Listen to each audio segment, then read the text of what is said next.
इस वीडियो में हम बात करने वाले हैं क्वेश्चन नंबर 8 के बारे में। क्वेश्चन कह रहा है एपी में 50 पद दिए हुए हैं, लिमिट दे दिया है। आप क्वेश्चन को गौर से देखिए। एपी में 50 पद दिए हैं, तीसरा पद जो है वो 12 है और अंतिम पद जो है वो 106 है। 29वां पद क्या होगा वो आपसे पूछ रहा है। बेसिकली आपको ये 29वां पद जो है वो आपसे पूछ रहा है।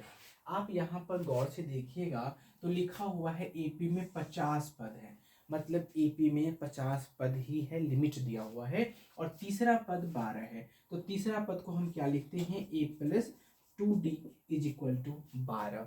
तीसरा पद आपको समझ में आ रहा है ना, -1 करके, तो a plus 2d is equal to 12। ये इक्वेशन नंबर फर्स्ट हो जाएगा। अब यहाँ पर आप देखेंगे अंतिम पद 106 है।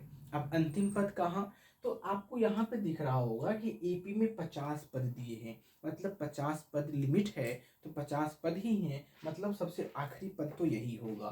तो अंतिम पद कौन सा हो जाएगा, 50 हो जाएगा। तो क्या होगा, ए प्लस 50 में से एक माइनस करेंगे तो 49d, ये दिया हुआ है आपको 106। तो इक्वेशन नंबर 2 आपका ये हो जाएगा। समझ में आया ना। तीसरा पद 12, ए प्लस 2d 12, अंतिम पद 106, अंतिम पद 50 था, तो a plus 49d is equal to 106। अब आपको करना क्या है, तो इसमें से आपको ए और डी का वैल्यू निकालना है, तभी आप 29वां पद निकाल सकते हैं। तो यहाँ पर आप देखेंगे कुछ नहीं है तो माइनस में देंगे, प्लस में है तो माइनस में देंगे, प्लस में है तो भी माइनस में देंगे। यहाँ पर तीनों जगह माइनस माइनस ही आएगा। ए में से ए को हम यहाँ पे घटाएंगे। कैसे घटाएंगे, तो प्लस में ए है तो प्लस में ए, माइनस में ए है तो माइनस में ए। इससे पहले जो भी साइन था यहाँ पे पहले प्लस साइन था, अब हमें उससे लेना देना नहीं है। हमने जो नया साइन किया है, नया साइन दिया है, उसका वैल्यू होगा। तो प्लस का हमने माइनस किया, प्लस का माइनस किया, प्लस का माइनस किया। अगर यहाँ पे माइनस होता तो हम यहाँ पे प्लस दे देते। समझ में आ रहा है। तो माइनस माइनस यहाँ पे 0 होगा, तो इसका मतलब ये ए और ये ए आपस में कट जाएंगे।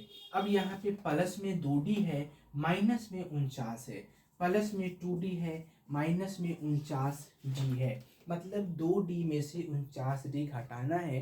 तो 2 में से 49 तो नहीं घटेगी, तो हम 49 में से 2 को क्या करेंगे, घटा देंगे। तो 49 में से 2 को जो घटाएंगे तो -47d जो है वो आ जाएगा। माइनस इसलिए लग गया क्योंकि छोटा में से हमने बड़ा को घटाया है। समझ में आ गया। अब बराबर का साइन है तो हम बराबर का साइन यहाँ पर दे देंगे। अब अगला है 12 में से 106 घटाना है। 12 माइनस 106, यहाँ पे 12 प्लस में था तो प्लस में 12 दिए, माइनस में 106 है तो माइनस में 106 दे दिए। अब क्या करेंगे, इसको घटाएंगे तो इस 12 में से तो 106 नहीं घटेगा, तो हम 106 में से 12 को घटा लेते हैं और साथ ही साथ माइनस साइन जो है वो दे देंगे। तो 6 में से 2 जाएगा तो 4 हो जाएगा। ये बचा 0 है, 0 में से तो 1 जाएगा नहीं, 1 हासिल ले लेगा इससे, तो ये 10 बन जाएगा। 10 में से 1 जाएगा तो 9 हो जाएगा, मतलब माइनस में 94 जो है वो हो जाएगा। छोटा में से घटाए हैं इसलिए हमें यहाँ पर माइनस देना पड़ता है, तो हम यहाँ पर माइनस दे चुके हैं। अब क्या करेंगे, डी का वैल्यू निकालेंगे। तो डी इज इक्वल टू हम यहाँ पर लिखेंगे -49। एक बात ध्यान रखिएगा, अगर कोई चीज गुणनखंड में होता है तो वो भाग में चला जाता है। बहुत सारे विद्यार्थी क्या करते हैं, गुणनखंड में से भी माइनस कर देते हैं। ठीक है, हमारे पास भी ऐसे बच्चे हैं जो गुणनखंड को माइनस कर देते हैं बार बार समझाने के पश्चात भी। तो जहां गुणनखंड भाग गुणा में रहे वो हमेशा भाग में जाएगा।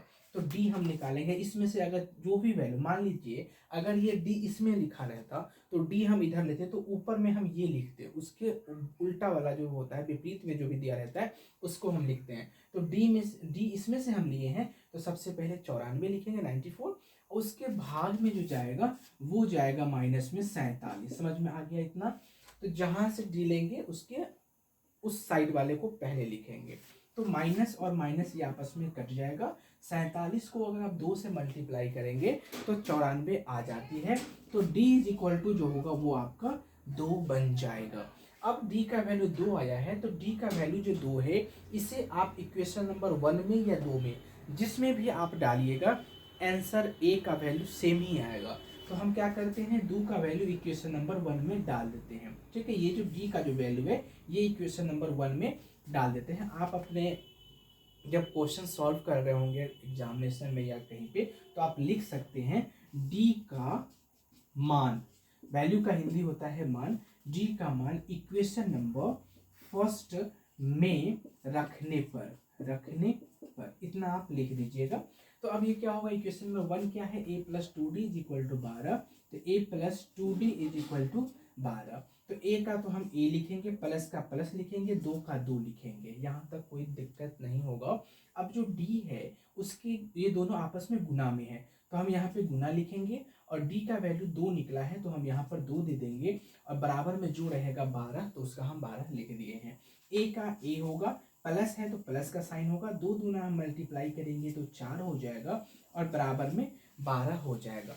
अब यहाँ पर देखिए, यहाँ पे गुणनखंड में था तो हमने भाग कर दिया, अब यहाँ पर जोड़ में है तो यहाँ पे घटाव हो जाएगा। तो a का तो हम a लिखे हैं, बराबर है तो बराबर देंगे, क्योंकि आपको पता है हमने ये भी बताया था कि पहले अगर इसमें से d ले रहे हैं तो पहले ये लिखेंगे, उसके विपरीत वाले। यहाँ भी a हम इसमें से ले रहे हैं, a इक्वल टू के इस साइड से ले रहे हैं, तो अब जो पहले लिखेंगे वो इक्वल टू के उस साइड जो रहेगा वो वैल्यू लिखेंगे। तो 12 का हम यहाँ पे 12 दे दिए। अब ये प्लस में 4 है इक्वल टू के इस साइड, माने बराबर के इस साइड।